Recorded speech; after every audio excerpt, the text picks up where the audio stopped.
este campo electromagnético en tu cuerpo te va a estar induciendo permanentemente corrientes en todas partes. Y esas corrientes van a estar matando células. Y esas células, que son las más sensibles, generalmente las que se mueren, vos no vas a sentir porque nosotros no tenemos ningún sentido preparado para la radiación. Nosotros tenemos para el calor, para el frío, para la presión, para el salto, para el dolor, para el gusto, pero para la radiación no tenemos ningún sentido preparado. O sea que el daño que a vos te está provocando la radiación no lo vas a sentir absolutamente para nada. Entonces, todas las células que van a estar muriendo por esto, vos no lo vas a sentir. Y esas células muertas, la acumulación de células muertas puede provocar lo menos cáncer, seguramente un montón de otras afecciones más, pero cáncer seguro. Entonces cuando te dicen, no, es seguro, las líneas de alta tensión que pasen por arriba de tu casa. ¿Ah, sí? Vení al vivo entonces. Hagan la prueba como le ha hecho el activista ese, ¿se acuerdan con el glifosato? Le dicen, no, que el glifosato es sano, es seguro. ¿Te sirvió un vaso? ¿Ves, tomalo? No quiero tomar. Bueno, ¿por qué será, no? Bueno, entonces fíjese que acá pasa lo mismo. Si yo estoy expuesto, obvio, si yo paso por ahí una vez a la semana porque cruzo por el camino donde están las líneas, no hay problema. Pero si yo estoy expuesto permanentemente, sin la protección adecuada, lo más probable es que tenga un montón de problemas de salud. Yo iba a casa, pasan las líneas que supuestamente vienen de Bolivia y a la gente de ahí se le morían las vacas. Claro. Pero sí, se le mueren de infarto por la misma sí, o sea, infarto. lo que pasa es que vos imaginate, el corazón y el cerebro funcionan con estímulos eléctricos, los nervios, todo. Y vos acá estás generando corrientes impredecibles en todas partes. Por ahí es lógico que puedas provocar una fibrilación y un montón de otras cosas más. No sabés. O sea, los efectos que te puede provocar. Pero bueno, seguro que no van a ser. Porque el cuerpo humano no ha evolucionado para estar sometido a esa intensidad de campos electromagnéticos. Si no, si hubiésemos nacido o criado durante toda nuestra evolución en un ambiente así, seguro que hubiésemos encontrado una adaptación genética para eso. Pero en los pocos años que esto se está dando es imposible que podamos tener una adaptación genética. Capaz que en el futuro sí, porque de acá además siempre vamos a estar expuestos a ¿qué? A ondas electromagnéticas que nos están atravesando con cada vez más frecuencia y de más potencia. Entonces seguramente nos tendremos que adaptar o moriremos todos en algún momento. Ahora, el profesor mío, el ingeniero Albornoz, era medios de enlace, la materia que él dictaba. Él hacía todo lo que era instalaciones de antenas de microondas, esos tachos que se ven como bombos que van a antenas, que justo allá, 200, 300, 500 metros, hay otro tacho igual, que son como tambores, ustedes van a ver que son esos tambores que están colgados en las antenas. Bueno, esos son enlaces microondas. Entonces, uno transmite, el otro recibe y viceversa. Se comunican entre ellos, tienen que estar enfrentados porque transmiten microondas. Bueno, el tipo tenía una operación de acá, aquí, el tumor que le sacaba. Entonces, claro, y él como profesor de medios de enlace, había una materia, de las bolillas, que era incidencia de ondas electromagnéticas en conductores y dieléctricos. Entonces yo le presté mucha atención a esa materia, porque ahí podés entender qué es lo que pasa, porque nosotros en nuestro cuerpo tenemos una parte que es conductora y una parte que es dieléctrica, ¿entendés? Que no es conductora. Entonces, ¿qué es lo que sucede cuando un conductor y cuando un dieléctrico están sometidos a un campo electromagnético? Entonces, en esa bolilla que era incidencia de onda, se explicaba por qué él ha tenido el problema ese de la operación así. Y claro, como ha sido personal lo que le ha pasado, ha investigado mucho, ha dado, pero cátedra era para sacarse el sombrero como le ha dado a la bolilla esa, y ha calculado el blindaje que se necesita para aislar. Por ejemplo, si vos estás viviendo abajo, y sería más o menos como 30 centímetros de cobre. Para poder blindar eso, para que vos estés viviendo abajo de una línea y no te afecte, o sea, para que no recibas una onda electromagnética. Es imposible. No, es imposible. Ni caro, ni quien te lo fabrica, ni nada. Para empezar, como dices vos, marca el terreno, pero aparte de eso, ¿quién te va a fabricar eso? O sea, imagínense todos los trastornos que genera una línea de alta tensión. ¿De acuerdo? Ahora, ¿pero por qué se hace? Si generan tantos problemas, porque tiene que tener un porqué. ¿De acuerdo? Porque ustedes fíjense, si yo necesito una línea, por ejemplo, como la que tengo, la que viene de Córdoba por Fría a Santiago del Estero, esta línea es de 500 megavatios. ¿De acuerdo? ¿Cuántos son 500 megavatios? 500 millones de vatios. O sea que son 500. Son 500.000 kilovatios. Con 1, 2, 3, 4, 5 y 6 ceros por atrás. 500 millones de vatios. Bueno, imagínense eso. ¿De acuerdo? Bueno. Ahora vamos a hacer un cálculo simple. ¿Esto qué es? La potencia.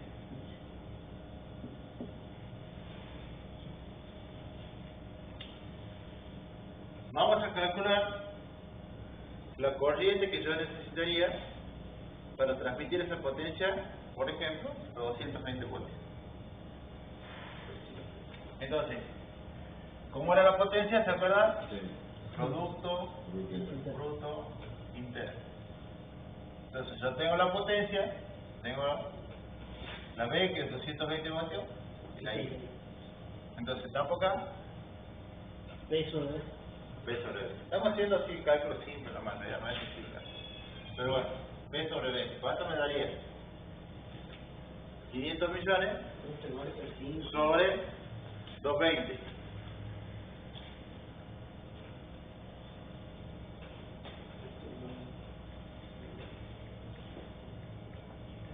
¿Cuántos millones de amperes da? 2.272.727,27. O sea, 2 millones de amperes. ¿Qué cable necesito yo para mandar 2 millones de amperes? Según el descarta de mi casa, 2x5. Necesito un cable de 100 metros de alto por... Claro. Imagínense, yo necesito, si estuviésemos trabajando 220 voltios, necesito un cable de... ¿Cuánto? 2.800.000. Claro. Entonces, bueno, ahora vos imagínate que esa línea trabaja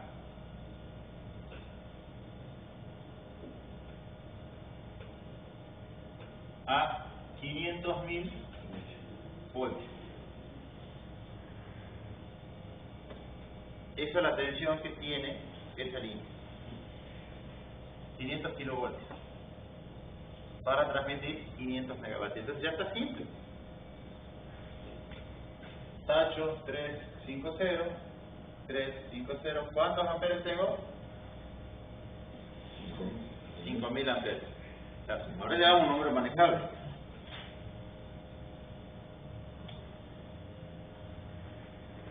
5.000 amperes. No es lo mismo que 2 millones de amperes, ¿verdad?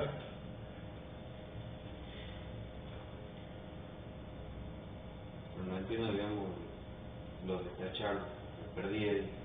Y para dividir. Simplificación. O sea, multiplicarlo cero. No, a ver, ¿Cómo sería? el cable lleva Sí, 500 millones de watts. Vos lo transformas Sí. a voltios. Sí. El voltio vos directamente lo divides sacándole los ceros. Entonces Claro, ¿por qué? 50. Porque vos al hacer la operación B sobre B es lo mismo. Bueno, le sacás la cantidad de ceros que tengas acá, sacás la cantidad de ceros y dividir solamente el número más chico. Entonces lo vas transformando en medida más chica.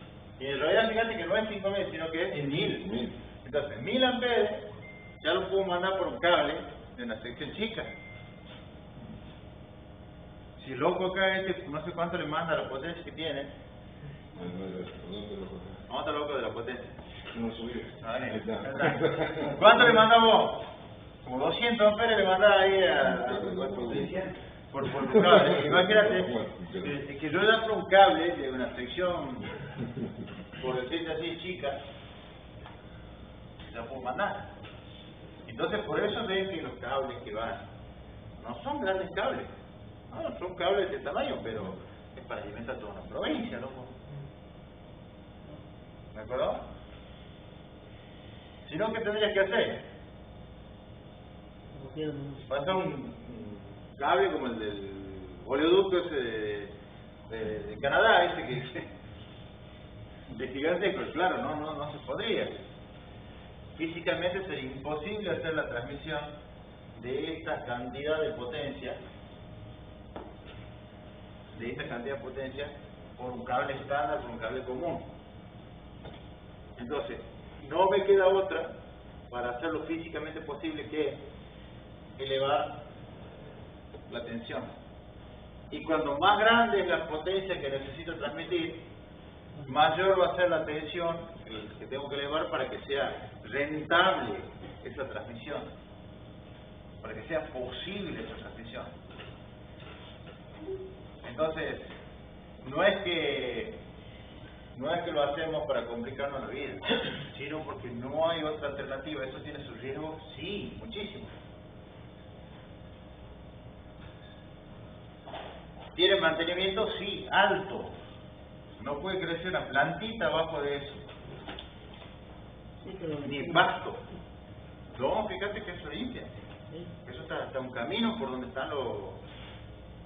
Siempre eso tiene mantenimiento. No hay ningún árbol ahí, no puede haber ningún árbol. Nada que supere cierta altura puede crecer ahí. Tampoco le da lugar, ¿no? No, sí le da lugar, pero el tema es que si llega a crecer un árbol ahí, pasan las líneas que pasan los montes, claro, un camino, digamos. Y fíjate que hasta a veces pasa por campos de alguien, y si alguien sonó, pues no puede ser nada, porque se mueve abajo. No, te creo que esa parte del terreno, o sea, son anchas, ¿no? Deben medir como 10 metros de ancho. Y más tal vez. Y todo eso se saca, camino. ¿Y qué es lo que hace con carteles de no acercarse. ¿Y qué es lo que hace, por ejemplo, cuando cruza por ahí algún tractorista? Pone en riesgo su vida. Claro, porque imagínate, vos le estás acercando algo metálico. ¿Cuánto puede medir el tractor? 3 metros, 4 metros. Le estás acercando a un límite muy peligroso. Estamos diciendo que ahí se tiene que trabajar con vehículos especiales, que tiene que tener ciertas condiciones en la ropa, que tiene que tener todo, digamos, hecho para eso. Ahora, vos estás cruzando con un tractor que es metálico ahí. Pero pone el cartel de no acercarse, no... Otra cosa muy peligrosa que se hace... Sí, hay veces que está así. Cuando corra... Esa es por la... Sí, ese es por el tema de la inducción que se hace en los mismos cables. Ahora, imagínense ustedes otra cosa. ¿Qué es lo que ha pasado acá durante varios años con el tema de la quema de cañaverales? Claro, está bien que son metálicas, pero ¿qué es lo que pasa? Tienen un recubrimiento, que si bien es cierto, ese recubrimiento no es para aislar la tensión, porque es imposible prácticamente aislar estos voltios de manera segura, pero es una protección para que dure, para que no esté sometido el conductor a la intemperie, para ese tipo de cosas. Y si nosotros rompemos esa protección, queda completamente expuesto el metal y eso puede llegar a tener problemas con óxido, con sulfato, con un montón de cosas que van a hacer que el cable en ese punto vaya aumentando su resistencia en ese punto. Y si aumenta en ese punto su resistencia, aumenta el calentamiento ahí. Y ese cable se empieza a calentar ahí, ¡pum!, se quema y se corta. Entonces, por eso es que estas prácticas de quemar el cañaveral, claro, vos quemás el cañaveral acá, pero no es que el calor sube así derechito y no te afecta el cable que está a 50 metros. Y que generalmente hay pastos también ahí abajo. Claro. Aparte quemar con cañaveral, ¿cuántas unidades de calor produce? Barbaridad. Impresionante. Y a veces cuando se está quemando un cañaveral no te puedes acercar ni 50 metros. Pues lo voy a apagar, pero no se puede acercar. Si no estás con el viento, digamos, de espalda, es imposible. Aparte, si llega a cambiar el viento, ya en el horno. ¿Qué es lo que le ha pasado al bombero esto que se han muerto, los 4 bomberos que se han muerto en un pastizal, de verdad que era en Córdoba, creo? No, en Chaco. ¿En Chaco, verdad? Que se han muerto los 4 al mismo tiempo, por una cuestión de esa. No es que han muerto quemados, han muerto por el golpe de calor que han recibido, digamos, ellos al cambiar el viento. Bueno, después seguramente se terminó quemando toda la zona, pero en el momento, ellos cuando mueren no es que se incendian y mueren, sino el golpe de calor hace que directamente empiece a colapsar el cuerpo. Entonces es muy peligroso. Y obviamente para las líneas es exactamente lo mismo. Aparte que también calentamos el acero, estamos debilitando la torre. Es un suicidio hacer eso. No sabemos qué consecuencias puede tener. Porque claro, vos imaginate, se cae una torre, una que se caiga, pero ¿qué pasa con las otras? Vamos a ver qué pasa. Fíjate si yo tengo, mira.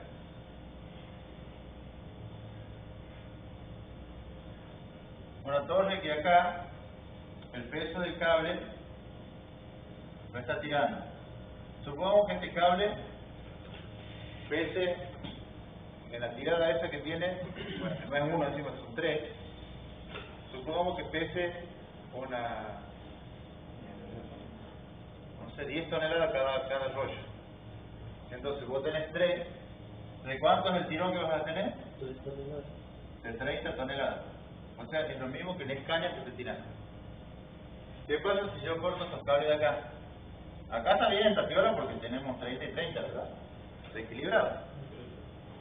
No, ya se convenía. Claro.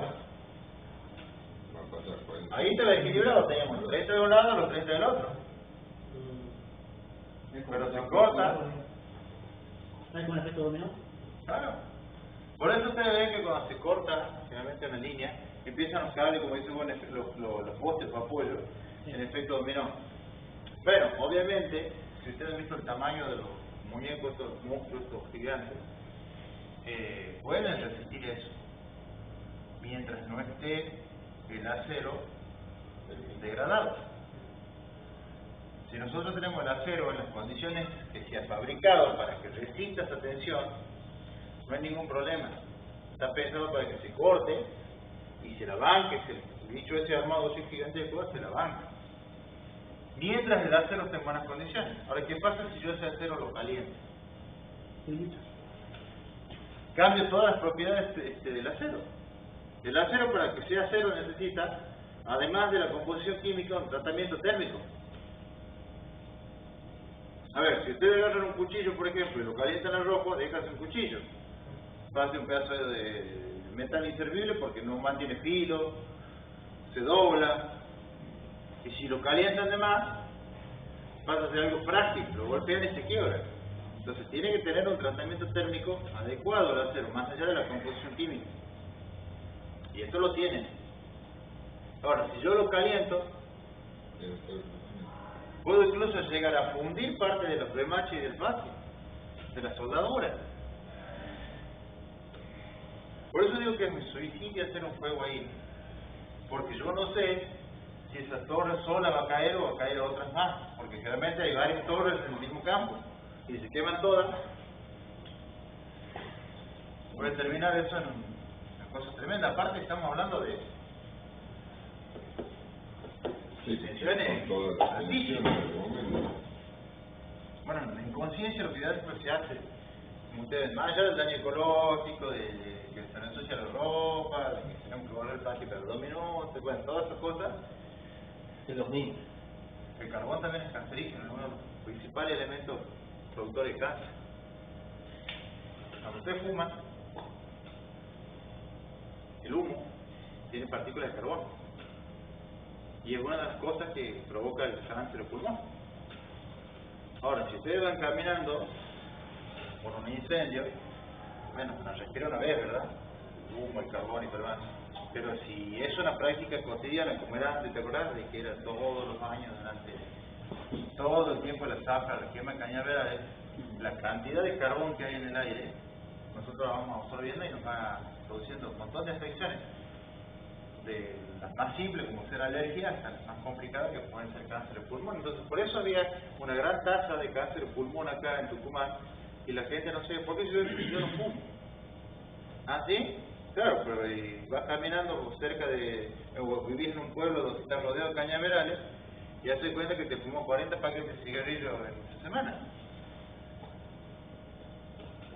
Entonces, todo eso que ustedes ven,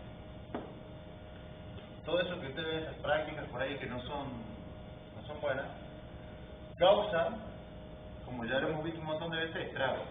La última vez que se cortó unos cables, hemos estado un día y medio sin luz, ¿se acuerdan? Que han sido, digamos, acá en la zona de ¿cómo se llama? De Ataúna, no sé por dónde era, y se han cortado unos cables. Entonces hemos estado un día y medio, porque obviamente reparar eso, ¿ustedes creen que es sencillo?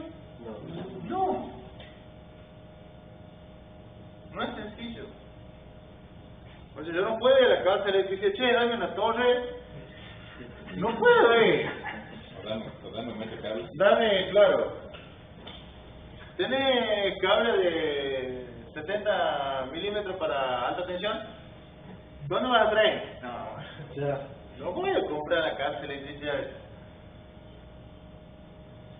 Hay pocas empresas que lo hacen a nivel mundial.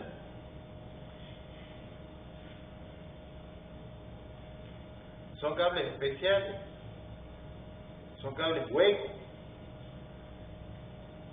Yo supongo que el Estado debe tener una reserva. Sí, claro, como tiene reserva en el banco. La misma reserva que tiene en el banco, Horacio. Va a pensar igual. ¿Cómo lo ganan en un solo día entonces? Sí, el transporte, todo. ¿Saben cuánto lo arreglan los norteamericanos? En un ratito, seguro. ¿Saben cuánto lo arreglan los japoneses? Ya lo Y en Europa, bueno, que hablemos. ¿Y Y nosotros hemos estado un día y medio para solucionar problemas. Para unir un cable nada más. Porque en este caso se cortó el cable nada más.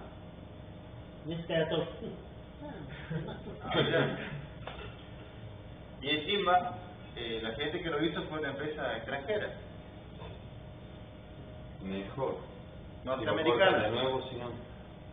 Subió en Estados Unidos, avión de transporte Charlie, aterrizó, bajo las máquinas, bajo las cosas, se fue hasta el lugar, reparó, cobró una millonada, subió, se fue. Pues ahí lo han hecho rápido. O sea, la empresa lo hizo rápido. Conseguir que vengan ha sido el problema. Más las 12 horas de viaje, digamos, que tienen de traslado nada más, porque también hay que ver que no es que digo, vengan ya y los tipos salen. Preparar todo el material, tienen que subir la máquina, llevar la máquina hasta el aeropuerto, hacer todos los papeles, hacer todo lo demás, preparar la cuadrilla. Andá a explicarle a la gorda que te va a solucionar en Argentina. ¡Pues chico, mira, chiquito! Ah, pero me van a pagar 2 millones. Andá, mi amor. ¿Y por qué tiene que vos? ¿Por qué no pueden vivir? Ah, sí. Pero me van a pagar 2 millones de dólares. Andá, mi vida, que te No, ¿qué me importa? Me prepara el sándwich. Yo te llevo. ¿Qué me importa? Entonces, imagínate que ese tipo de cosas, por ejemplo, hay pocas empresas que están en condiciones de dar una respuesta rápida. Acá en Argentina no tenemos todavía. No tenemos todavía una empresa que haga eso. Cuando pasó, digamos, la torre esa que se ha caído ahí en Paraná, cerca de Zárate, le creo que hemos estado 3 días, ¿cuánto ha sido lo que hemos estado sin electricidad? Bueno, pasó lo mismo. Ahí sí se ha caído la torre, pero hemos estado 3 días hasta que se solucionó el problema. Y entiendo que llamar de afuera también. También, Sí. A ver qué pasa la torta, güey. también, se ha tenido que llamar de afuera porque acá no se cuenta con los elementos necesarios para hacer eso. Solo elementos. Elemento personal. Tal vez, Personal. no, ojo, tal vez el personal sí. Tal vez, digamos, la gente sí podemos llegar a tener recursos humanos, tal vez sí.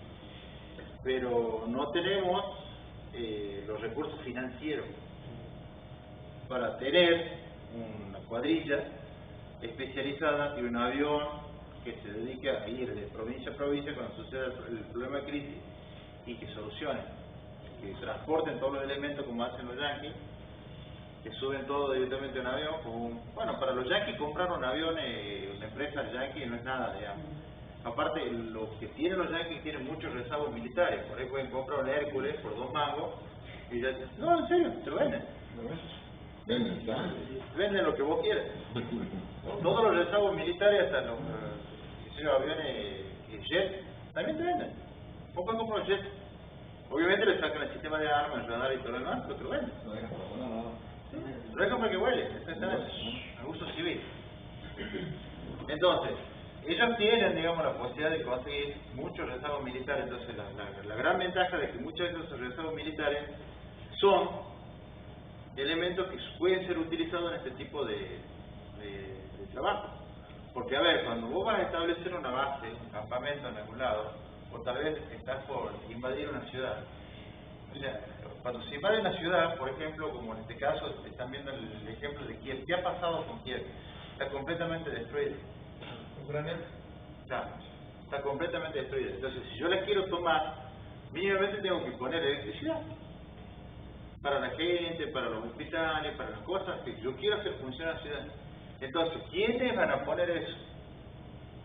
El ejército yanqui tiene una compañía de ingenieros muy poderosa, con muchas cosas, que van y lo van a hacer en 2 minutos eso. ¿Estás mostrando quién ponga el carácter? No, No, ya lo ponen eso. ya la tienen. Entonces van, cuando está el plan de invasión, ya está contemplado el plan de reconstrucción. ¿Entendés cómo el tema? Entonces, todos esos elementos, bueno, obviamente también van a tener que armar líneas de alta tensión para recuperar tal vez la usina que se ha destruido o la usina que se han apoderado, pero seguramente con el bombardeo todas las líneas de alta tensión han colapsado. Entonces, el ejército yanqui tiene la posibilidad de hacer todo ese trabajo. El cuerpo de ingenieros de ellos hace todo ese trabajo, desde puentes, o sea, toda la obra civil, toda la obra eléctrica, toda la infraestructura de la ciudad básica se tiene que reconstruir en poco tiempo. Entonces tienen los elementos. Entonces, cuando eso cumple un cierto tiempo, o sale una unidad nueva que le va a dar más ventajas en el campo de terreno de lugar de combate, ¿qué es lo que hace? Venden las otras cosas. Y a veces ni las han usado, porque no han invadido nada. Simplemente lo han usado a simulacro. Entonces, esto es lo bueno, que en Estados Unidos vos puedes comprar ese equipamiento militar que te sirve para el uso civil, para armar puentes, para armar esto. Por eso la maquinaria es baratísima en Estados Unidos. Pues son rezagos militares en su gran mayoría. A ver, si vos le compras una retroexcavadora al ejército, que salen en el remate como se hacía antes acá, ustedes, bueno, la mayoría son chicos, pero los que ya somos más grandes sabemos que antes se hacían los remates de ejército, se vendía el Bunimox, se vendían las camionetas, se vendían un montón de cosas, digamos, los uniformes, las botas, que uno iba y podía adquirir a precio ridículo. Salías con una cantimplora así que en Almería te cobraban portones 2 mangos. Amigos con las botas también, cosas así. Hoy en día eso ya no existe. Pero acá se vendían chucherías. Allá se vendían cosas, se venden a salida de cosas picantes. Y de esa manera, digamos, se vuelve a reinvertir en renovar todo lo demás. Entonces, si nosotros tenemos la posibilidad de tener acá en Argentina esa cuadrilla preparada, que tal vez sea del ejército, como se hacía cuando estaban activos los batallones de ingenieros de combate, que había, digamos, un problema y se montaba un puente rail en 10 segundos, ¿entendés? Al otro día ya estaba el puente rail. A mí me ha tocado, por eso le digo que me ha tocado hacerlo. Yo he sido la última camada que he hecho el servicio militar. Y de hecho, en el batallón de ingenieros de combate de Santiago del Estero, el año siguiente se desmanteló. Y casualmente, en un momento ha habido una crecida del río, se ha ido uno de los puentes y nos ha tocado hacer un puente Bailey. Un puente como que estaba acá, ¿te acuerdas cuando se ha ido el Lucas Córdoba también? Sí. El mismo puente. Es más, ese puente que estaba acá lo han hecho del batallón de ingenieros de combate de Santiago. Me ha tocado hacerlo a mí, o sea, junto con los otros compañeros. Entonces, fíjate vos la ventaja de tener esa gente que tal vez del ejército, pero está capacitada para responder ante emergencias. Acá nada de eso existe. Por eso cuando dicen los yanquis, la Guardia Civil va a ayudarla, o viene, qué sé yo, el ejército, tienen la posibilidad de recuperarse de catástrofes a través del ejército, que tal vez trabaja más en tiempo de paz en Estados Unidos que en tiempo de guerra. Pero acá no existe nada de eso. Entonces, ¿qué es lo que tenemos que hacer nosotros si nos rompe una línea de alta tensión? Buscar a alguien que nos arranque la cabeza, que venga, solucione el problema y se vaya. Posible. Y lo peor de acá es que nosotros estamos considerados que tenemos los mejores ingenieros del mundo.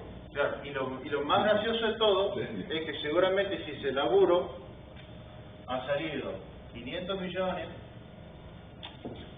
lo vamos a hacer figura por 750. Porque tengo el 100%. Bueno, fíjate lo que hace la corrupción. Ustedes lo conocen, el chiste del argentino, el alemán y el chino. ¿No lo conocen? No. Llaman para pintar la Casa Blanca en Estados Unidos, le llaman a licitación. Se presentan 3 empresas: la china, una alemana y una argentina. Entonces viene la empresa china y dice: nosotros pintamos, dice pintura económica, mano de obra barata, sale $3 millones la pintura. Ajá, viene el alemán: bueno, nosotros le ofrecemos mano de obra calificada, pintura de primera calidad, con todas las normas del primer mundo, 7 millones. Viene el argentino: ¿y usted qué me ofrece? $10 millones. Y el detalle es el siguiente: le pagamos 3 a los chinos y los otros 7 nos repartimos entre los dos.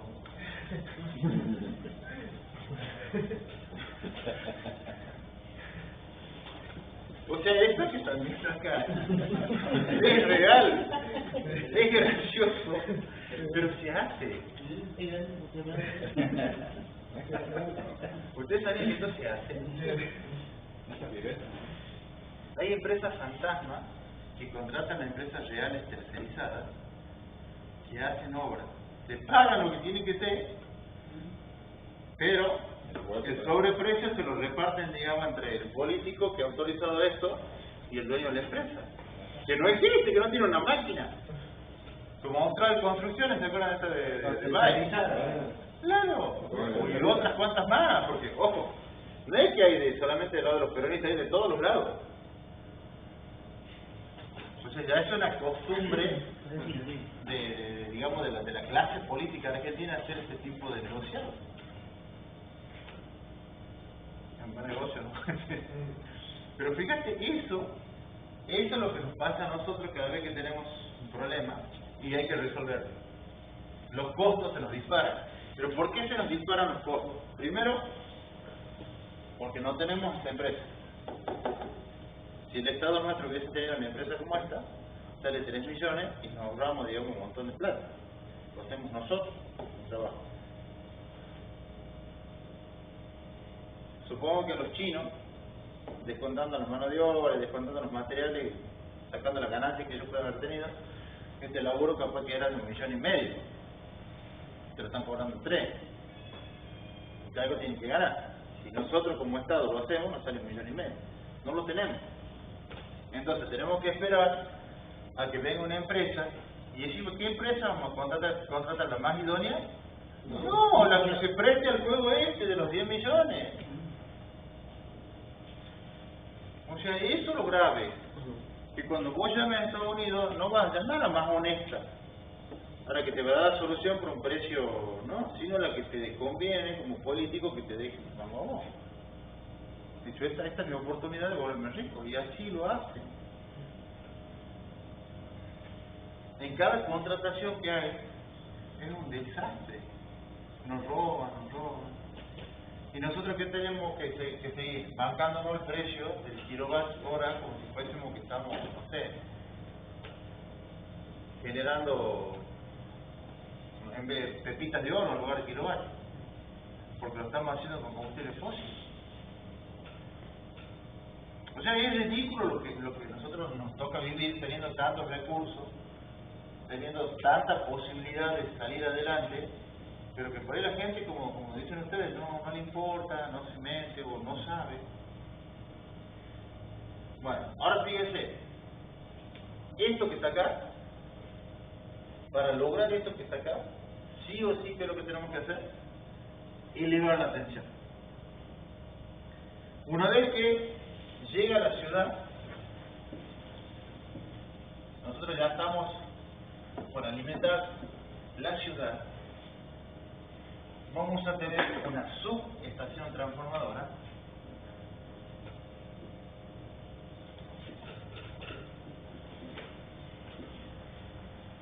¿de acuerdo?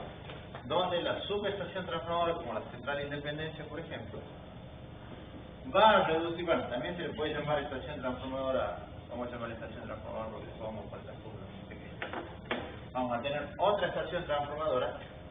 Esta lo que hacía era elevar, y esta lo que hace es bajar. Pero ¿a cuánto baja? Es la pregunta que yo les voy a hacer. ¿Cuánto creen que baja? No. Baja a media tensión. Entonces, esto que está aquí es alta tensión, Sí, tensión. y esto es media tensión. Cuando hablamos de media tensión, hablamos de 13,2 kilovoltios o 33 kilovatios. Y eso ya van a ver que son los postes de hormigón. Esos postes de hormigón grandes que se ven al costado de la ruta o que se ven acá incluso en algunas zonas, digamos, de la ciudad. ¿De acuerdo? Cuando tengo 33 kilovoltios, supongamos que tenga acá la de 33, esto tiene que ir a una subestación transformadora. ¿Te acuerdas como las que querían poner las piedras y no sé dónde era? Pues allá en el barrio sur había una que era quilombo, la sacaron, que querían poner una ahí. No me acuerdo si era antes de llegar a la Roca, era por la 9 de julio, por la... No sé, que provincial. Pero se acabó, por ahí querían poner una y se armó un quilombo. Sí. Me empezó a tirar bomba molotov, no me saca todo. Bueno, pero existen las estaciones, las subestaciones transformadoras que van a encontrar por ahí, qué sé yo, en la entrada de una ciudad chica, que son esas estaciones pequeñas, digamos, con cuantos transformadores. Y de ahí ya, esta baja a 13,2, y cuando ya tenemos 13,2 van a ver que en el mismo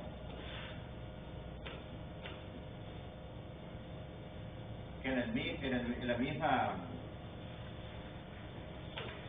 el mismo poste de hormigón muchas veces se hace una estructura para poner el transformador para ya tener los 380.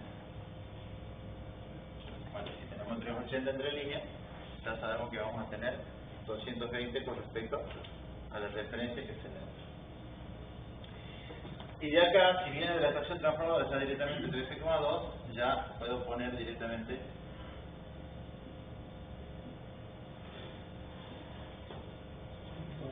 mi transformador.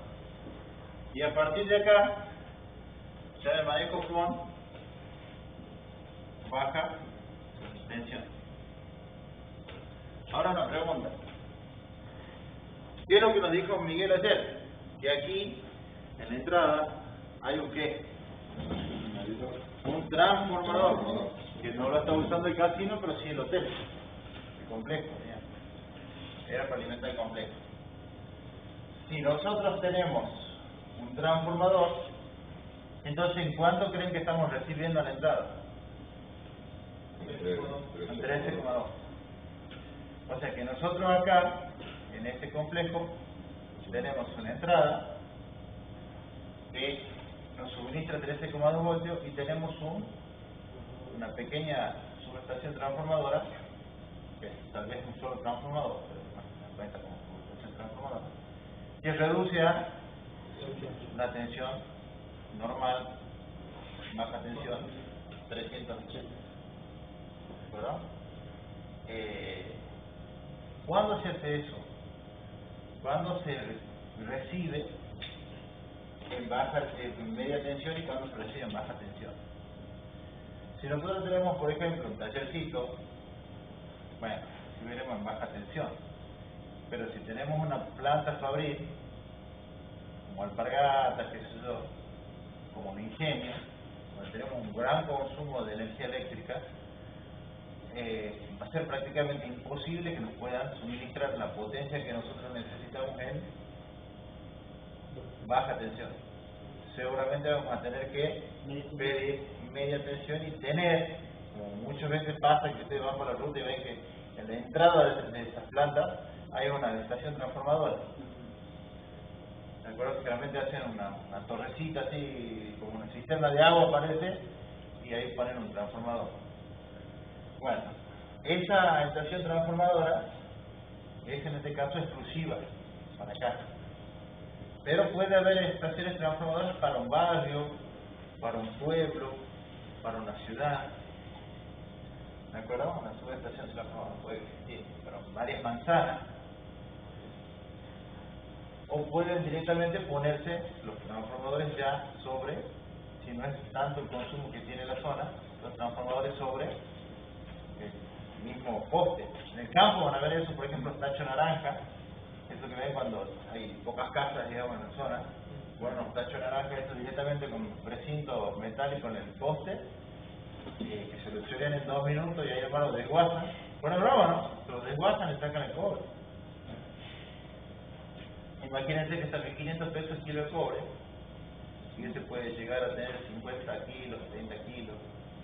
Imagínate lo que saquen por robar uno de estos. ¿Los vidrios están usando? No, se lo escucharon. Tiene que ir variando el tamaño de los transformadores, depende de para dónde quieren usar. Claro. Ahora, existen transformadores monofásicos. Por ejemplo, si nosotros tenemos una pequeña un paraje donde tenemos 4 o 5 casas nada más y ninguna de ellas tiene consumo importante, en domicilios particulares normales, lo más probable es que directamente se ponga un transformadorcito naranja, tacho naranja, de baja potencia. Ahora, si ya tengo, por ejemplo, varias casas, puedo elegir entre poner 3 tachos de esos para tener trifásica o directamente un transformador trifásico, que son esas cosas cuadradas que ustedes lo van a ver que andan ahí arriba de la estructura de esta de hormigón.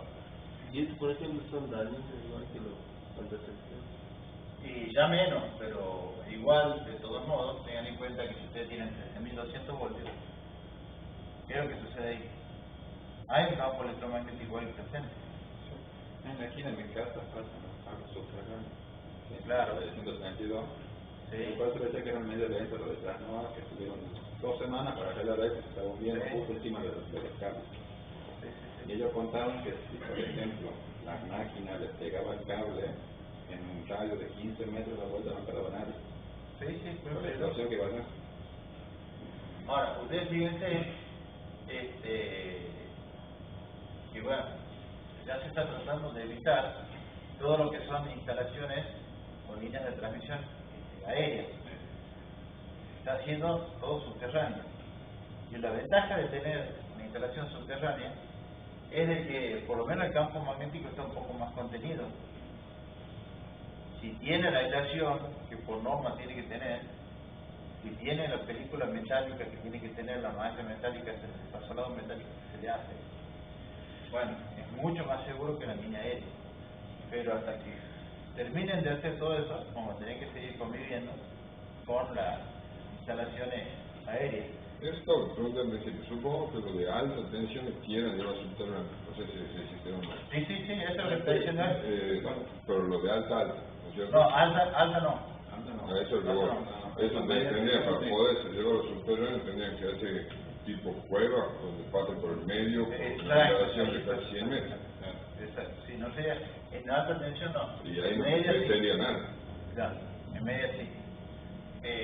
Lo que sí tendrían que tomar mejores medidas de seguridad, como han hecho los yanquis después del atentado ese que lo dejaron de volar 1 día y medio a casi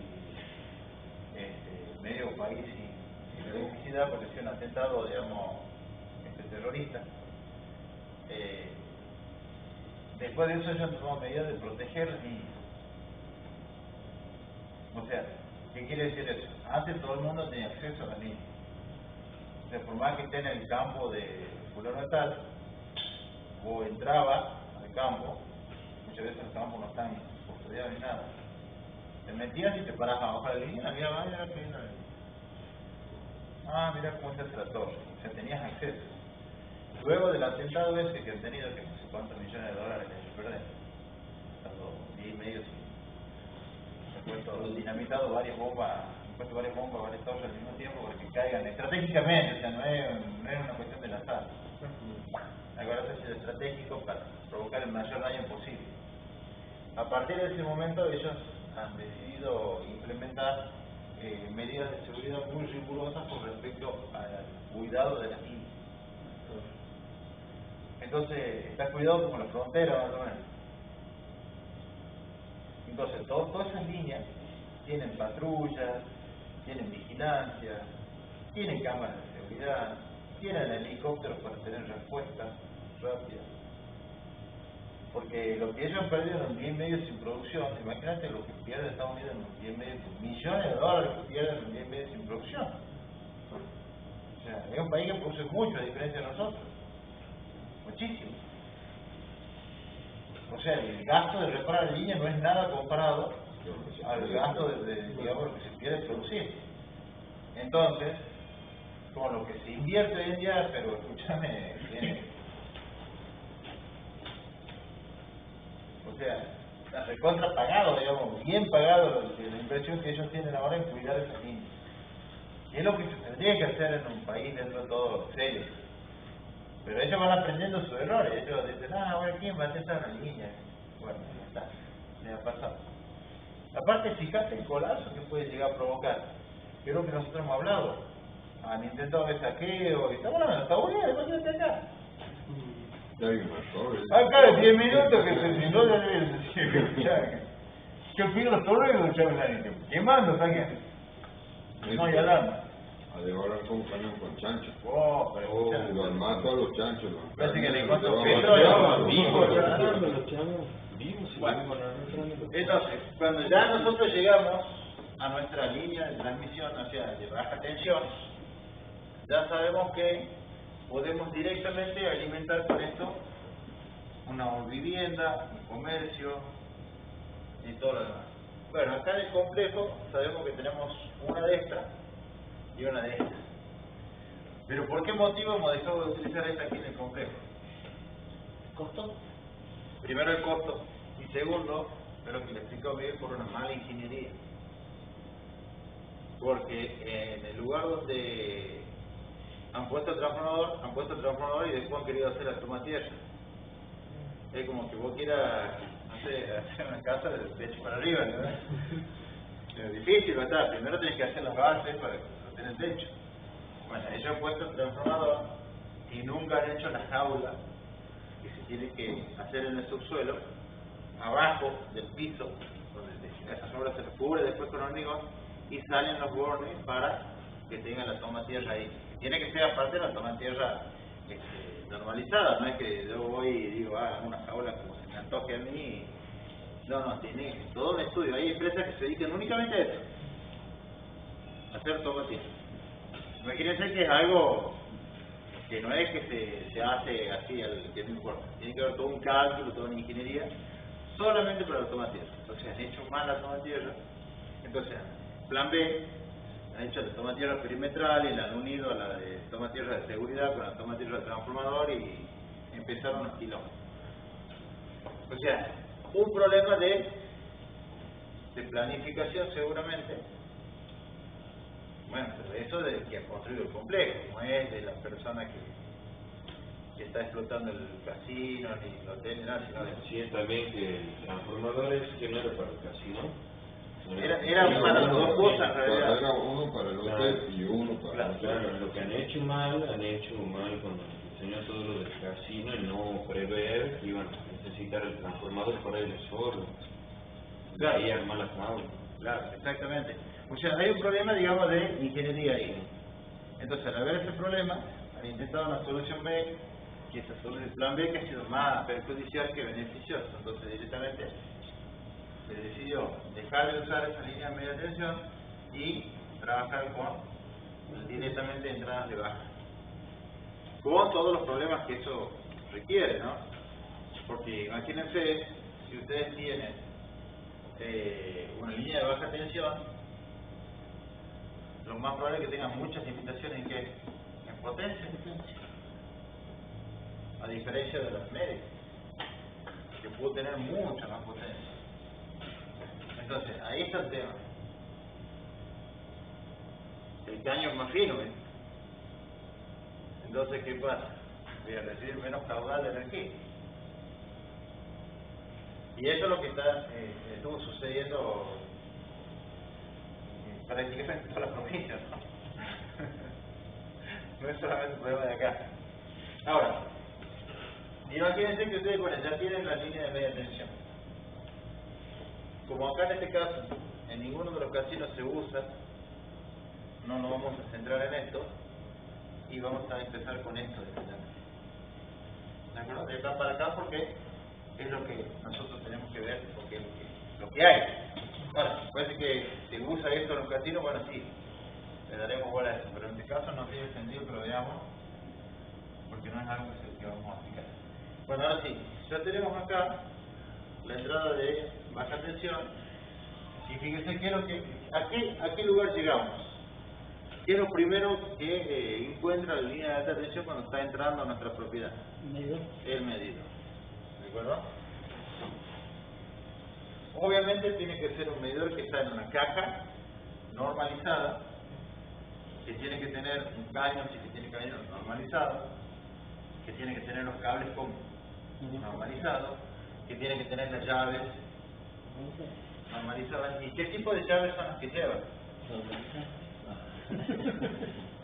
¿Qué es todo eso de que esté normalizado? Claro, que son y son lo que la empresa te exige, porque ha sido chequeado y testeado por un instituto nacional como CERENITI, por ejemplo, o IRA, y ellos dicen, bueno, para hacer una instalación de un medidor yo necesito que las térmicas que están puestas acá, este chavo, ¿cuánto estuvo? ¿2? Sí. 6 y 8.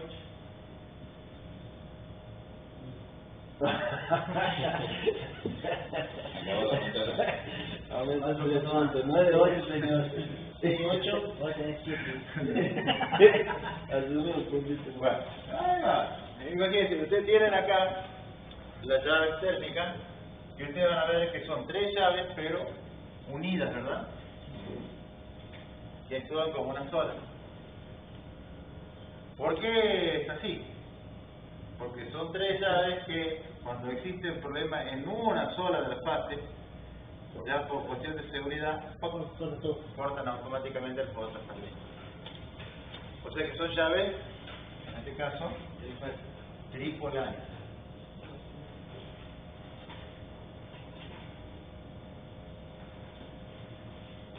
Si fuese una instalación monofásica, sería unipolar.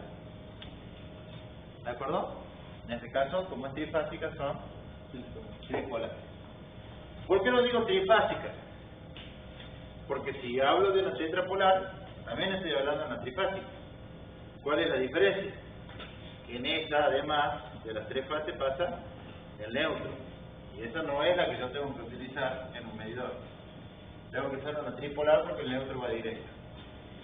Otra cosa que tengo que tener en cuenta, que estas tienen que ser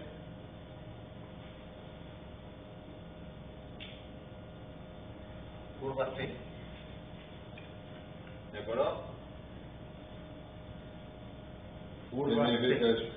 La curva C significa que son llaves más lentas que las que se van a utilizar en el tablero, que son curvas D. Las que se van a utilizar en el tablero son más rápidas. O sea, ante una mínima presencia de corto, saltan. En cambio, estas son más lentas, tardan un tiempo más en reaccionar, para que, a ver, no se esté cortando la de la calle, sino que se corte primero la del tablero. Ahora, si por algún motivo quedó pegada la del tablero, entonces recién va a actuar la C. Pues puede pasar que se quedó pegada. Por una O exceso sea, de la corriente. la segunda protección, la primera era de adentro, la segunda de afuera. ¿Es la protección de más medida o otra cosa? No, de la la protección instalación de todo, está después del todo, video. la alimentación. Bueno, en realidad está antes del medidor, pero te protege todo en realidad. Además del medidor también te protege la instalación tuya. Bueno, entonces fíjense que son tripolares, curvas, C. Bueno, y ahora ya llegamos a nuestro, de acá, llegamos a nuestro tablero principal. La monofásica y la trifásica. Tripolares. Sí, por No, pero vamos a la monofásica y la Ah, trifásica. instalación monofásica. Sí. Instalación monofásica y bueno, pues llevar a una unipolar. El neutro casi siempre va directo. O sea, en la monofásica significa que va a una sola. Una sola de las fases, ya sea la R, la S o la T. Cualquiera de las tres. La que me dé de... Ah, eso lo decide él. No, tiene Claro, que- ellos cuando yo pido el medidor, ellos se conectan a la fase que ellos más o menos ven. Que no la tienen tan cargada. Claro, o sea, a la que tiene más disponibilidad de potencia en ese momento. Eso no quiere decir que a los 10 minutos cambie la situación, ¿entendés? Claro, Pero la que y en la ese momento... trifásica que sí o sí no van a bajar las tres líneas. Claro. Entonces, ellos qué es lo que hacen. Tratan de ir equilibrando. A la casa 1 la van a poner en la R, a la casa 2 en la S, a la casa 3 en T, y así tratan de ir equilibrando para mantener la carga de todas las fases de manera como pareja, estable, claro.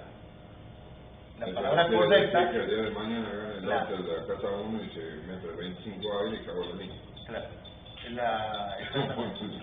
la palabra correcta es mantener las fases balanceadas. Esa es la palabra correcta. Balanceadas. Lo ideal sería que todas tengan el mismo consumo, pero eso es imposible, ¿no sabes? Por ejemplo, yo cuando tenía unos negocios, a mí me han exigido, porque a pesar que tienen trifásico y todo, que compre en vez de un aparatito, porque decía que igual gastaba más que los restos de la cuadra y le decía que hay la atención a los dos vecinos de la paz. Me pongo una huevada del aparatito, es un cosito rectangular, ni sé cómo, ni me acuerdo cómo se llama, que era para que yo nivele la tensión del negocio que tenía. Bien, ya vamos a llegar. No, también, Bueno, fíjense, entonces nosotros tenemos ya, acá todos los locales reciben trifásica ya. No hay ninguno que reciba monofásica, ¿verdad? Aparte por el consumo que tenemos en los locales va a ser muy difícil pasar monofásica. ¿Dónde se utilizaría monofásica, por ejemplo? En un local pequeño, qué sé yo, un drafto, que tenga no 50 laderas, sino que tenga 2 laderitas, un litrecito y nada más. Una casa de familia. Ahora, si ya estamos hablando de grandes consumidores, bueno, medianos consumidores, porque grandes tienen empresas, fábricas. Pero si ya tenemos medianos consumidores, por ejemplo, qué sé yo, una herrería donde se usa un torno, un soldador inverter, o sea, distintas máquinas que ya tienen un consumo importante, una metalúrgica, yo que voy a recibir. Me conviene todavía trifásica porque si no, no voy a poder trabajar. Y la trifásica, si bien es cierto, es más cara, pero el kilovatio hora es más barato, o sea, es más cara el tema de la instalación, es más caro de lo demás, pero después se compensa.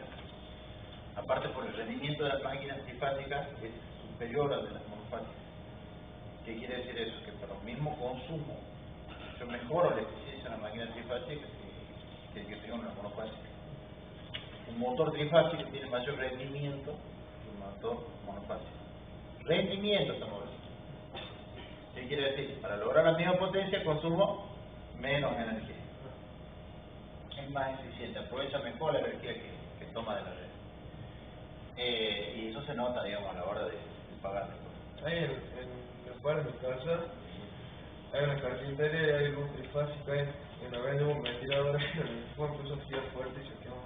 Sí, porque en vez de 220 lo han conectado entre dos líneas, y entre dos líneas vamos a tener siempre nosotros 380 voltios. Bueno, yo les voy a demostrar por qué sucede eso. ¿De acuerdo? Vamos a ver por qué sucede eso, por qué tenemos 380, por qué acá tenemos que tener en cuenta otra cosa también, que es el coseno de phi, que es una cosa por la cual nos multan a nosotros cuando tenemos bajo el coseno de phi. Y cuando más bajo lo tenemos, mayor es la multa, ¿no? Bueno, fíjense, entonces llegamos al tablero. Ahora, en el tablero, lo primero que hacemos en una casa es poner el disyuntor. Luego del disyuntor ponemos las térmicas. Y generalmente eso es toda la protección que nosotros tenemos para nuestra casa. Y se acabó.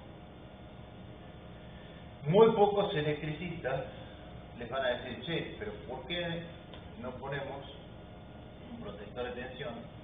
¿Y por qué no ponemos también un protector de tensión para descargas atmosféricas?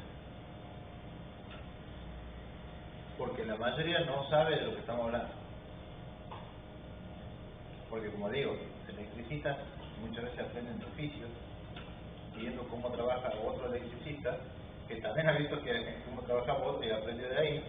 Entonces dice, a ver, ¿por qué pones cable de 2,5 para un enchufe? Porque el que se pone. Y a veces te van y dicen, no, dame cable azul, marrón y verde. Bien, eso es lo que dice la norma. No tengo azul. Ah, no. Fíjese azul. Yo le digo muchas veces, que la corriente de la cuenta por cable verde. Claro, no, yo soy neutro, no puedo ir con un cable que no sea azul. Bueno, no voy a pasar por ahí. Son pícaros, forma de decir. Porque ponen dos negros, dice, ¿para qué? Porque me llamen de vuelta a mí y no a otros. Bueno, forma de decir. O para que no toquen ellos. Sí, pero son tonteras, digamos. Tipo que sabe eso, no le va a hacer nada. Claro, después busca por ese puede escapar y listo.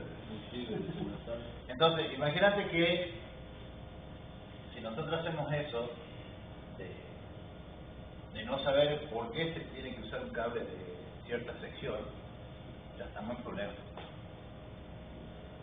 O sea, si lo hacemos por usos y costumbres nada más, está mal. Nosotros no tenemos que hacer las cosas por usos y costumbres, sino porque tiene que haber una lógica en lo que estamos haciendo. Si nosotros ponemos un toma de 10 amperes, por ejemplo, como común estándar, embutidos, el común, 10 amperes, y usamos un cable para alimentar de 1,5 amperes, vamos a estar pidiéndole 10 amperes al toma y tenemos un cable que resiste 1,5 amperes. Cuando conectemos algo, ¿qué va a pasar con el cable? Se va a calentar, se va a incendiar y se va a quemar. Y si no es un cable ignífugo, bueno, y ahí está la pregunta de por qué estamos hablando de cable normalizado o joven. Los cables normalizados tienen que tener primero la sección que dice.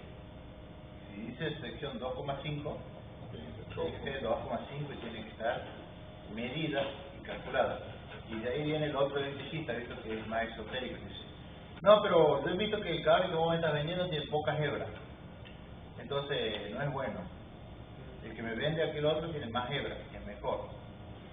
A mí no me interesa cuántas hebras tiene o deja de tener el cable, sino que lo que me interesa es que la suma de las secciones de las hebras sea 2,5. Si uno le pone 10, el otro le pone 9 y aquel le pone 15, lo único que va a variar es que un cable va a ser un poco más flexible que el otro. Pero en definitiva la suma de las tensiones de las secciones tiene que ser la misma. Si cada sección, por ejemplo, es de 5, de 0,5, y yo necesito un cable de 5, y bueno, tendré que poner 5 hebras. Y si es de 0,25, tengo que poner 10. Y así. ¿En qué va a variar? ¿En baja tensión? ¿Baja frecuencia? Nada. Ahora, si estamos hablando de un cable de alta tensión o alta frecuencia, bueno, sí, ya es otra cosa. Pero lo que es, digamos, electricidad domiciliaria no hay ninguna ventaja ni desventaja en usar, salvo porque tal vez tenga la flexibilidad, pero nada más por eso. Bueno, y otra cosa que tiene el cable normalizado, aparte de la sección medidas, aprobadas, es la calidad del cobre. Cuando voy a comprar una ferretería, ustedes van a notar que dice, dame cable 2,5, sí, ¿cuánto sale? 40 pesos. Está loco ahí en Santiago con, ¿sabes cuánto me quiere cobrar? 84 pesos el metro cable 2,5. Y vos me lo estás vendiendo, mira, 40 pesos. Está loco, Santiago no voy a comprar más. Voy a agarrar el encendedor, le pones el foro y ya toma hormiga, ¿viste? Como llaman el chino. Empieza a gotear, se incendia. Hacer lo mismo, digamos, con un cable normalizado de cualquier marca, Pirelli, Calop, Erpla, Insa, que se ocurra, cualquier marca, pero normalizado. Y va a ver que no sucede eso, que se achicharra y se apaga el mismo PVC, no se incendia, no arde, por eso se llama ignífugo. Eso no puede poder decir bueno o no el cable. Claro, y lo primero que tienes que hacer, vos cuando compras una marca nueva de cable, corta un pedacito, no la conoces, poner el encendedor y fíjate. Y otra cosa que tiene es la calidad del cobre. El cobre que se tiene que usar para cable no puede ser cobre mineral.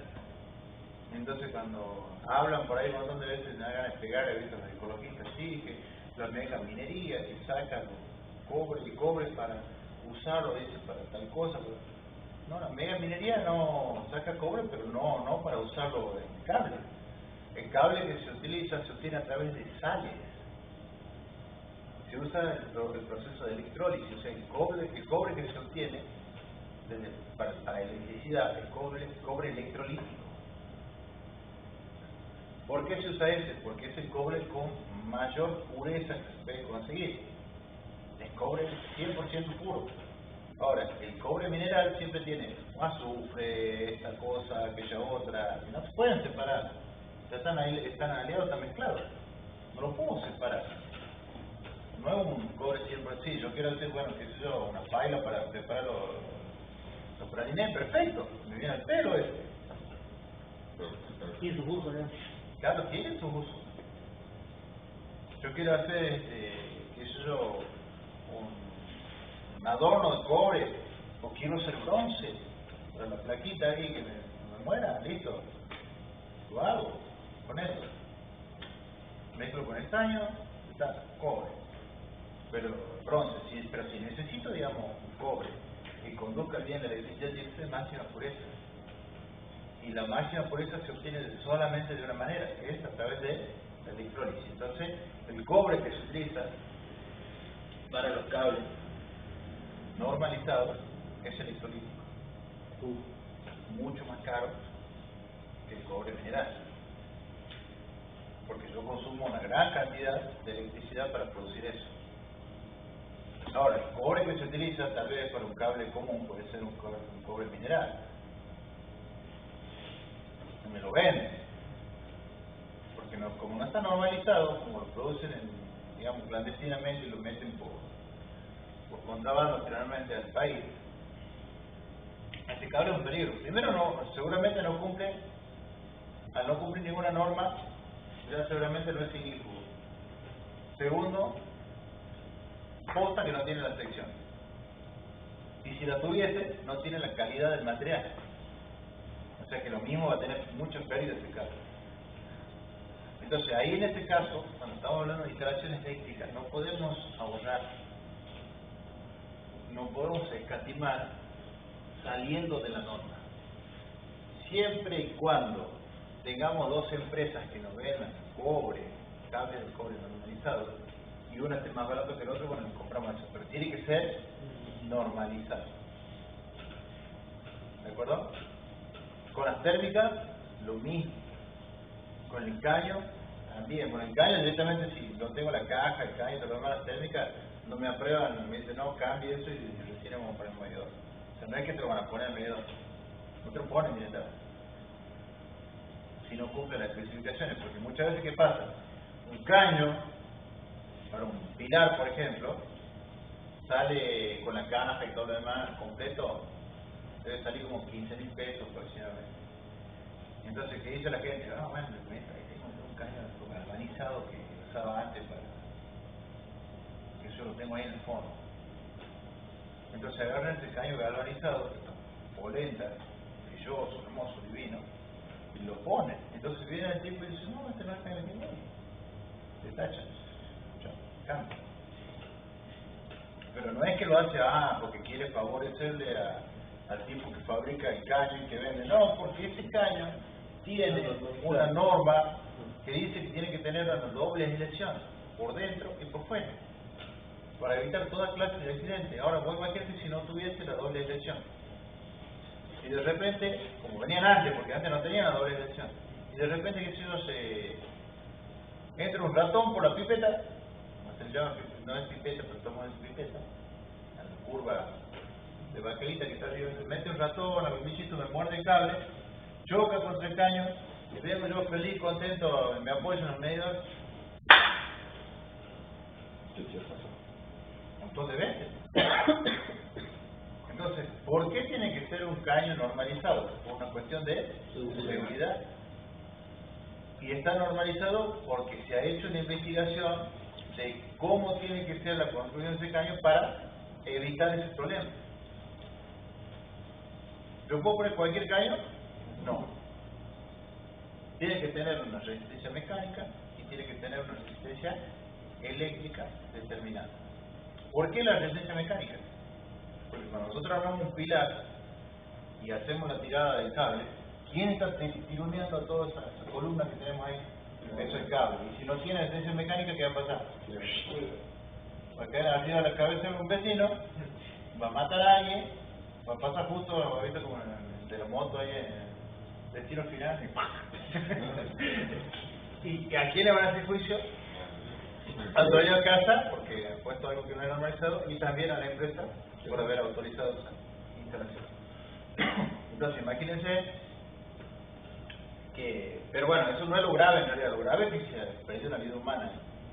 Entonces, eso es lo grave, eso es lo que se trata de evitar cuando se dan normas.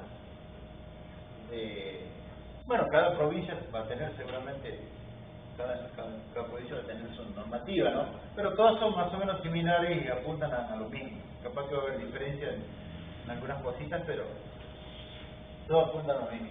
Ahora, ¿qué es un protector de tensión? Protege cuando haya subo o baja la tensión. Perfecto. Los protectores de tensión lo que hacen es cuando tengo un rango de funcionamiento y cuando estoy por fuera de ese rango de funcionamiento, automáticamente corto. Existen los programables y los fijos. Los programables, por ejemplo, yo les puedo decir, bueno, yo quiero que a partir de los 190 voltios, por ejemplo, corto. Yo no quiero tener menos de 190 voltios en mi casa. Pero no quiero tener más de 235 voltios. Entonces yo lo programo en este rango. Elijo yo. Y le digo, además necesito que una vez que se corte, espere 1 minuto, 2 minutos, 3 minutos. Porque tengo la heladera, entonces hasta que se vuelva el gas y todo lo demás, no quiero que esté intentando arrancar y todo en orden. Entonces tengo el freezer y todo lo demás. Entonces 3 minutos, con eso ya retorna el gas, el circuito de refrigeración se normaliza y ya volvemos a arrancar. Entonces yo decido eso. No tengo heladera, y bueno, si no tengo heladera, son todo máquinas, que son computadora, televisores, nada más. Listo, bueno, entonces 6 segundos. Yo decido el tiempo. ajusto el tiempo que quiero que esté después para reconectarse. Pero no es que se va a reconectar automáticamente. Se va a reconectar solamente cuando la tensión esté dentro del rango normal. O sea, si cortas y la tensión sigue por debajo de 190, no va a brindarme un suministro. O si sigue por encima de 235, no me va a permitir que funcione nada, a seguir esperando. Una vez que la tensión se normalice, a partir de ahí va a contar el tiempo que yo le he programado, que puede ser 1 segundo, 2 segundos, 6 segundos, 10, lo que sea que me permita, 1 minuto, 2 minutos, y va a arrancar el protector. ¿Cuáles son las ventajas y desventajas? La ventaja es que nunca voy a tener tensiones por fuera del rango que yo lo programo. La desventaja es que si tengo muchos problemas, por ejemplo de baja de tensión, de suba de tensión, voy a estar teniendo siempre cortes y cortes y cortes y cortes en mi instalación, en mi casa. Claro, voy a salvar los equipos porque no le va a entrar tensiones excesivas ni tensiones bajas. Pero ¿cuál es el problema? Cuando está así todo el tiempo. Claro, que me la está cortando permanentemente. Entonces, ¿a dónde sería bueno poner uno de estos? Donde hay una gran estabilidad en el suministro y simplemente quiero proteger contra eventualidades. Ahora, si vivo en un barrio de las afueras, donde lamentablemente no me llega una buena atención porque justo lo han hecho de apurada al barrio y me han mandado allá en la cola de línea a mí, y en vez de recibir 220 recibo 180, y bueno, no pasa nunca. Entonces la solución ahí en ese caso no podría ser un protector de tensión. Y fíjense qué es lo que viene después del protector de tensión. El estabilizador. El estabilizador, ¿qué es lo que hace? Dice, bueno, estoy recibiendo 180. Pero ¿cuánto es lo que tengo que entregar? 220. Entonces, ajusta su circuito, compensa esa baja tensión y me entrega a la salida 220 voltios. Siempre dentro de un rango de potencia, obviamente. Si yo en mi casa estoy consumiendo tanto de potencia, tengo que poner un estabilizador que se banque este consumo. O por lo menos parte de la casa, lo más sensible que esté con ese estabilizador y el resto con los protectores nada más. Entonces, eso tengo que tener en cuenta. ¿Eso lo venden ya con cierta potencia o Claro. todo igual? Normalizado. Bien, vienen de diferentes potencias y es verdad, como dice, vienen algunos que son no normalizados y otros que son normalizados. A ver, si nosotros usamos uno que es no normalizado, bueno, yo quiero hacer andar el aire de la piscina al fondo, no hay ningún drama. Pero si estoy acá, en un local comercial, donde hay, digamos, máquinas que son caras, digamos, y son importantes, ¿qué es lo que tengo que hacer? Buscar uno de buena marca, uno normalizado que me ofrezca una buena calidad de materiales y aparte una buena calidad de funcionamiento. Entonces voy a comprar uno de marca. ¿De acuerdo? Bien. O por lo menos, si no es de marca, uno normalizado. Que yo sé que va a cumplir ciertos parámetros de calidad. Si no, no estaría aprobado. Entonces, eso es lo que me asegura de tener equipo normalizado, que por lo menos sé que el funcionamiento es el que se dice, digamos, en el papel. Ya está aprobado. Claro. Lo que dice el manual es lo que hace. Ahora, si compro uno normalizado, capaz que me dice, no, sí, ese se queda hasta... te entrega 6.000 vatios y yo le pongo 3.000 y ya empieza 1.000. Pasa, ¿no? No, pero pasa con gente. Pasa con gente que exagera porque el manual lo hace el importador, no lo hace el fabricante. Entonces les pone lo que se le ocurra con tal de vender, ¿entiendes? Pero si mira de barato, mira de rendimiento tiene. Así es. Con la fuente switching pasa mucho eso. Con la fuente switching pasa mucho eso. Porque el 90% de la gente no la usa la fuente switching a full. Entonces te roban un poquito de potencia y dices, sí, es 2 amperes, después le ponen 1,5 amperes y ya empiezas a protegerse a lo loco, ¿ves? Pasa. Bueno, entonces fíjense, ¿cuándo conviene entonces poner un protector de tensión y cuándo conviene poner un estabilizador de tensión. Un protector de tensión donde tenemos Normalizado más o menos la donde tensión. tenemos, claro, una estabilidad prácticamente constante. ¿Qué es lo que sucedería en mi casa, por ejemplo? En mi casa yo no tengo grandes problemas de suba y baja tensión, salvo en el verano, cuando hay una tormenta, o sea, eventualidades. Pero, por ejemplo, la gente que vive en el interior o que está, como digo, que le tocó justo la cola de línea, que está en la punta del barrio, esa gente sí va a tener diariamente problemas. Entonces, ¿le sirve el estabilizador? Sí. ¿Le sirve el protector? No le sirve. Pero la gente va enloquecida a comprar protector, ¿viste? Nosotros lo tenemos ahí, tratamos de asesorarlo. ¿Y cuánto son el estabilizador? ¿Te quiere para la heladera? Sí, 6.000 pesos. ¿Y el protector? 1.200. ¡No! ¡El protector! Y bueno, pero no le van a dar. Y luego, che, esto que me vendieron, ¿por qué ya no anda? Y obvio que no anda. Si no es lo que usted necesita. O sea, fíjese que acá puede haber dos clientes que necesitan hacer exactamente lo mismo, proteger la heladera. Pero en un caso se puede implementar una solución y en el otro caso no. No es viable.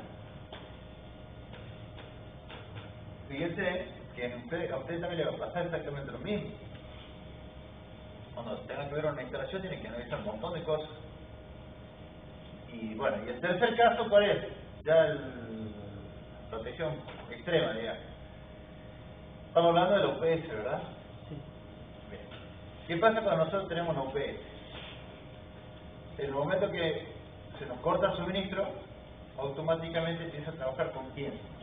Entonces, la batería de agua. Claro. Pero bueno, eso tiene un tiempo limitado. Sabemos que funciona como estabilizador, también funciona como respaldo en el momento de que se corta el suministro, pero sabemos que tiene tiempo limitado. Entonces, para tener, digamos, un respaldo completo, ¿qué es lo que nos haría falta? Un generador. Y un generador que arranque de manera automática. Y una vez que arranca, ¿ya lo puedo conectar a la línea? No lo puedo conectar a la línea. Tengo que esperar que alcance las revoluciones del motor, que estabilice el giro en la frecuencia que tiene que ser y recién haga la conexión. Pero ¿puede conectarse automáticamente como se le ocurra? No, porque tiene que existir una sincronización con la UPS. ¿De acuerdo? Porque imagínense que justo la curva de la UPS está hacia abajo y este le manda la curva hacia arriba. ¿Cuánto voy a tener ahí de diferencia potencial? 310 para abajo, 310 para arriba, 622 volts, 620. Imagínense el chispazo que va a hacer cuando se quiera conectar. Va a romper todo. Entonces lo que tiene que hacer es, cuando la curva de la UPS me suba, este tiene que sincronizar también ¿cómo se llama? El generador, y en ese momento que están sincronizados, desconecto el UPS y conecto el otro. Porque si no, ¿qué es lo que pasaría? Semejante chispazo, que terminaría rompiendo todo. Una explosión impresionante. Vieran cómo quedan las barras de conexión cuando sucede eso sin la sincronización. Hoy en día eso se hace de manera automática, pero no es inmediata. Por eso es que tengo la UPS que me asegura que hasta que el generador arranque, hasta que se establezca el régimen de trabajo, de funcionamiento, la UPS está bancando con sus propias baterías todo el consumo del local. Y hay locales que se hacen manuales. Claro, hay locales que se hacen manuales, y en ese caso, ¿cómo tenemos que hacer? Prender el grupo, esperar que se estabilice y Claro. hacer el pase. Sí, por lo que un minuto. Bueno, y si no tenemos un PS, Igual tenemos que prender el grupo, espera un minuto y recién empieza a pasar allá. si no tenemos UPS, ¿qué es lo que va a pasar? No vamos a tener conectado nada, ¿verdad? Claro. No vamos a tener conectado nada porque No, va a estar en luz. va a estar todo oscuro en nuestro local. ¿Sí? Entonces tenemos que hacer arrancar el motor, y en qué momento tenemos que hacer la conexión. Cuando llegue al... Claro. al- ¿Y al- qué al- condiciones se tienen que cumplir? Para hacer la conexión manual en este caso, lo que se tiene que cumplir es que no haya posibilidad de que siga conectado a quién, medidor. a la línea de suministro. O sea que tiene que haber un interruptor que me permita seleccionar una posición o lo otro. o la otra y nunca las dos al mismo tiempo. Es eso. La llave de paso. ¿eh? Claro. Antes se hacía con qué? Con los seccionadores, ¿de acuerdo? Sí. Por ahí en algunos lugares todavía No existen. tenemos. Bueno, los tenemos solo que son de cotón. Nosotros. Son así, Claro. son así. Bueno, Pero es lo mismo. pero antes eran seccionadores mecánicos. Hoy en día muchas veces son ya con protección termomagnética, ya no Está vamos a ver. la línea de esta roja. Claro, claro, claro. Exactamente. Entonces, fíjense que hoy en día existen muchas cosas que mejoran ese, por más que sea un accionamiento manual, pero mejoran y nos dan seguridad.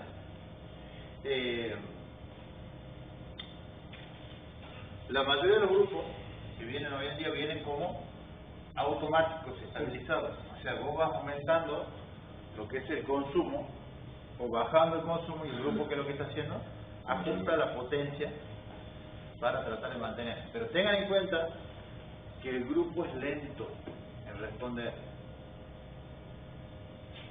Si el motor está girando y yo de repente le aumento un 30% el consumo, no es que va a aumentar rápidamente su potencia a un 30%. No. Es como cuando piso el acelerador del auto, no es que va a pasar automáticamente a la velocidad que yo quiero. Va a tardar un tiempo y mientras tarda ese tiempo, ¿qué es lo que voy a ver yo con... Baja intensidad. Igual la subida te llega. hace que el equipo lo estabilice? Exactamente. Y cuando lo desconecto al 40% de ese, va a pasar al revés, como que va a subir y a bajar. Entonces existen muchos riesgos de quemar. Existen muchos riesgos de quemar. Entonces, lo que se puede hacer también es estabilizar de alguna manera la salida del grupo. Por ejemplo, no es como acá del inicio del generador que trabajan solo No, a toda potencia. No, porque Evo la está fabricando de otra manera. Y Claro. con un grupo muchísimo más chico. claro, acá no es, digamos, como el generador que está trabajando en plena potencia, porque pues igual, trabajando a plena potencia no cubre todo, solamente aporta su parte. Acá, ¿qué es lo que está haciendo? Está trabajando con una carga que es variable.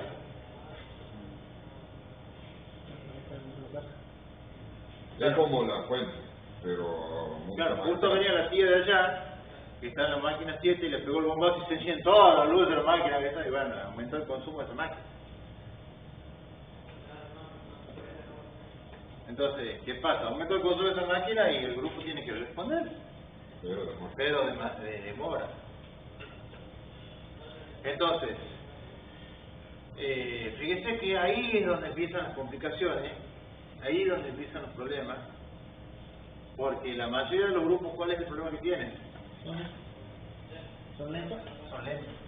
Y cuando más potencia tienen que entregar, Más tarde. menos reacción van a tener. No podemos pedir a un grupo que tiene un cigüeñal enorme que venza la inercia y rápidamente pase a las revoluciones que tienen que pasar de manera instantánea. Pero si yo no me olvido, creo que Miguel ya le ha puesto a todos los salones en el paso del grupo, el estabilizador del grupo. Claro, Por eso es que bien, demora de un bien, minuto a 2 minutos. bien ahí, sí. Fíjate que eso es muy importante que tengan que tener. Corta la luz, automáticamente se prende el grupo. Y le Claro. pasa a veces al minuto el grupo, a Hace la fase conmutación. 1, después hace la fase 2, son varias fases. Claro, hace la conmutación. Pero va haciéndola por partes.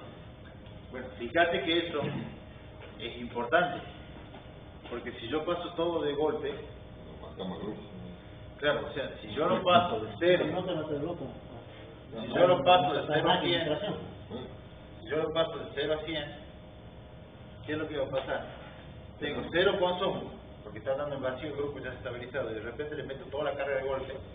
Vuelvo a bajar la... Hazte cuenta que lo agarro, le metí una mordaza al eje, se clava, y capaz que no puede continuar la marcha. Porque hasta que acelere, es como cuando suelto el embrague de golpe en el auto. Me pasa exactamente lo mismo. Eso me pasaría con el grupo. Entonces, es verdad que tiene que ser, tengo que ir yo subiendo la carga de manera progresiva y gradual. Y hacemos antes. Bajamos toda la cerveza y empezamos. Claro. Yo tengo que, a ver, imagínense que esto sucede. Si yo tengo que llegar acá, esta es la potencia que necesito y estoy acá en cero. Si yo conecto así de una, le pido ese requerimiento de potencia de grupo, se clava acá. Entonces yo lo que tengo que hacer es lo siguiente. Esperar que se estabilice, subir. Esperar que se estabilice, subir. Esperar que se estabilice. Si fuera un auto, como ir poniendo los cambios. Claro. Entonces, de esta manera, yo me voy acercando a la potencia que necesito. ¿De acuerdo? Como dice el compañero, es como ir poniendo los cambios. Bajo toda la llave, ese es el protocolo que tiene que hacerse.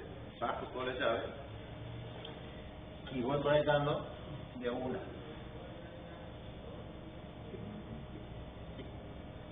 Ese es manual. Sí, bueno, automático. No, es que una cosa es que el grupo sea manual o automático y otra otra es cosa que es el salón sea manual o automático. Claro, porque vos también puedes hacer esto de manera inteligente. Existen los equipos. Pero ¿cuánto El que sale tenía un de equipo de eso era la terminal. Claro, ¿cuánto sale un equipo de eso? No es fácil conseguirlo, no es fácil adaptarlo a la potencia que vos necesitas. O sea, tiene sus complicaciones, pero se puede hacer. Hoy en día con la electrónica que hay no es para nada complicado. En la terminal, cuando lo puesto Miguel, era solo el que hablaba del Claro, grupo, y solo empezaba- pasaba y solo empezaba Empezaba, a digamos, a conectar las fases en secuencia. Pues ya se quemó. ¿Claro? Entonces, La terminal bien empezado por Miguel automatizada, entonces pero esa hacía la fíjate terminal. que cuando estamos hablando de Y ahora está electrotecnia manual acá, entero. la clase de electrotecnia que nosotros estamos viendo acá no es 2007. No. Es todo orientado a qué? A nuestro, digamos, a nuestras necesidades, a nuestros requerimientos. Bueno, entonces, mañana nos queda de